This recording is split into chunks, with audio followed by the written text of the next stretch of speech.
Assalamualaikum warahmatullahi wabarakatuh. Alhamdulillahirrabbilalamin. Anak-anak, gimana kabarnya pada pagi hari ini? Sehat bukan? Alhamdulillahirrabbilalamin.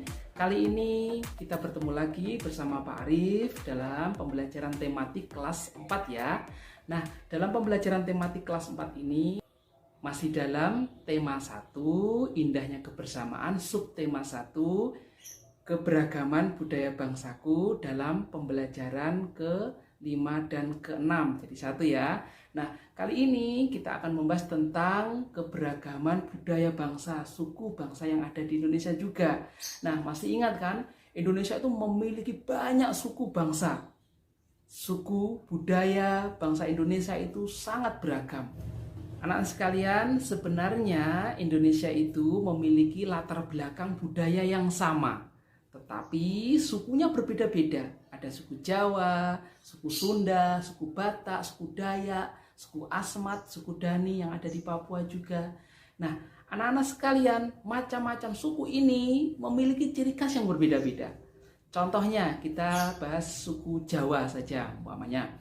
Jawa memiliki adat, upacara adat namanya sekaten. Masih ingat kan? Biasanya diadakan di mana? Jogja, di Solo, daerah sekitar Jawa itu ya.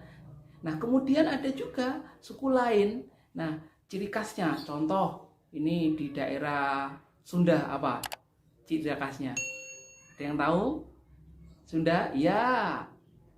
Senjatanya namanya apa? Kujang. Nah, rumahnya panggung, memiliki dialek khas bahasa Sunda. Kemudian ada lagi di Asmat, di Papua sana, mempunyai ciri khas badannya di warna-warni, ada merah juga, ada putih, di warna-warni. Suku Dayak, ingat gak apa senjatanya? Ciri khasnya senjatanya mandau. Kemudian suku Dayak memiliki namanya ciri khas lain, rumahnya rumah panjang. Kemudian suku Dayak juga memiliki ciri khas, yaitu kepercayaannya namanya keharingan. Nah, upacara keagamaan yang sering diadakan, mereka mempunyai kepercayaan namanya keharingan di Kalimantan atau di Borneo. Nah, itu suku Dayak. Ada lagi suku-suku yang lain memiliki ciri khas yang berbeda-beda. Entah itu makanan, rumah adat, senjata, dan upacara adat, dan yang lain sebagainya. Nah, anak-anak sekalian, anak-anak coba perhatikan gambar berikut ini ya. Nah, gambar berikut ini adalah namanya gambar rumah ya.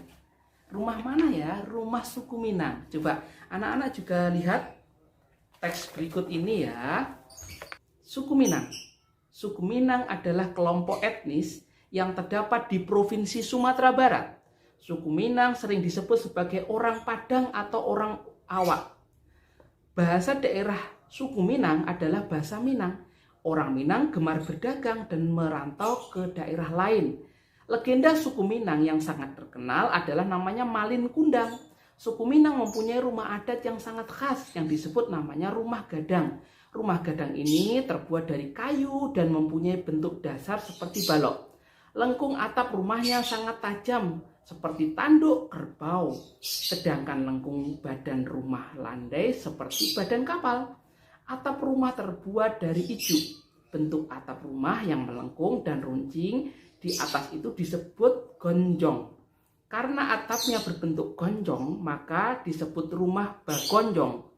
Rumah suku Minang mempunyai alat musik tradisional Minang yang disebut talempong. Talempong dimainkan dengan cara dipukul. Alat musik khas Minang lainnya adalah saluang. Saluang ini dimainkan dengan cara ditiup. Suku Minang juga memiliki banyak jenis tarian, di antaranya tari pasambahan dan tari piring. Tari pasambahan biasanya ditampilkan dalam pesta adat. Suku Minang sangat terkenal dengan berbagai makanan khasnya. Rendang merupakan salah satu makanan tradisional suku Minang yang sangat terkenal. Bahkan sampai ke mancanegara. Makanan khas suku Minang lainnya yang juga digemari adalah sate Padang dan dendeng balado. Nah, anak-anak sekalian, coba kita cari ya gagasan pokok dan gagasan pendukungnya dari masing-masing paragraf. Yuk kita lihat paragraf pertama.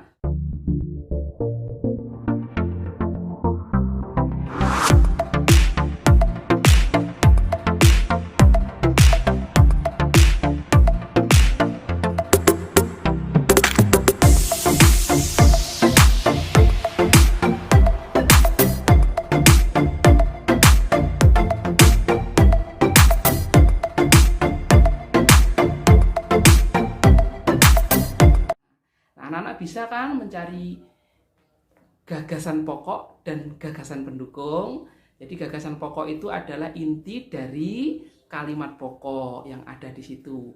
Nah, kalimat pokok inti dari paragrafnya. Jadi paragraf itu bercerita tentang apa, itu adalah intinya. Nah, bagiannya nanti yang lain adalah gagasan pendukung yang mendukung dari gagasan pokok atau gagasan utama. Nah, anak-anak, kemarin anak-anak sudah belajar tentang segi banyak beraturan dan tidak beraturan. Masih ingat kan ciri-cirinya? Apa coba? Ciri-ciri segi banyak yang beraturan adalah satu, memiliki sisi yang sama panjang. Kemudian memiliki sudut yang sama besar. Nah, contohnya apa? Segitiga sama sisi, masuk. Apalagi persegi, masuk. Apalagi segi 8 bagaimana? Masuk tidak? Kemudian anak-anak masih ingat juga bagaimana ciri dari segi banyak yang tidak beraturan. Apa? Kebalikannya ya, sisinya tidak sama panjang atau sudutnya tidak sama besar. Nah, itu adalah contohnya apa contohnya? Ayo, masih ingat nggak?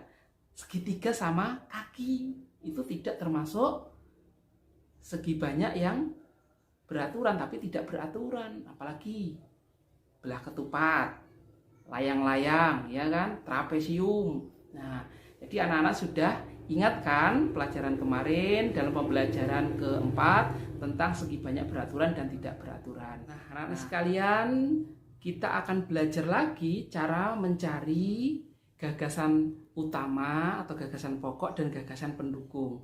Anak-anak caranya bagaimana? Caranya anak-anak membaca teksnya di dalam hati, membaca dengan seksama dan yang teliti. Oke, kita coba lihat ya bacaan berikut. Menentukan gagasan pokok dan gagasan pendukung dengan membaca dalam hati. Gagasan pokok dan gagasan pendukung dapat ditemukan dengan cara membaca dalam hati. Membaca dalam hati berarti membaca tanpa mengeluarkan suara. Membaca dalam hati adalah kegiatan membaca dengan seksama yang bertujuan untuk memahami dan mengerti isi dari teks yang dibaca. Nah, jadi itu ya anak-anak tipsnya. Jadi membaca dalam hati dengan seksama, kita biar tahu nanti. Nah, anak-anak sekalian, tadi tips untuk mencari gagasan pokok dan gagasan pendukung, membaca dalam hati. Nah, sekarang anak-anak, coba anak-anak berlatih lagi mencari gagasan pokok dan gagasan pendukung satu paragraf saja. Nah, perhatikan paragraf berikut ini.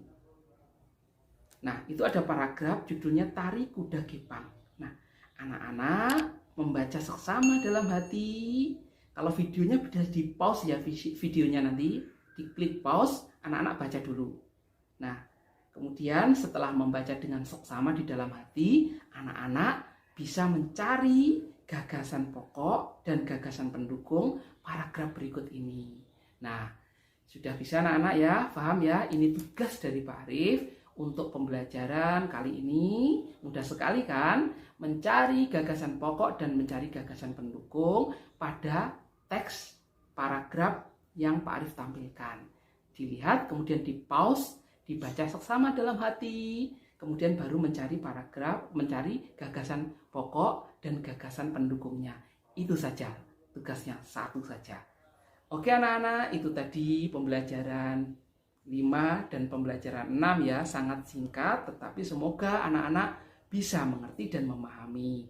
Nah, dalam kondisi COVID-19 ini, anak-anak harus jaga kesehatan. Karena apa? Kesehatan itu yang utama. Tubuh sehat, nanti kita bisa belajar dengan baik. Nah, makanan-makanan bergizi, jangan lupa minum vitamin C terutama ya. Minum yang banyak, minum air, Kemudian jaga kesehatan, istirahat yang banyak pula ya. Jangan bermain HP terus ya, itu juga tidak baik. Nah, akhirul kalam, assalamualaikum warahmatullahi wabarakatuh.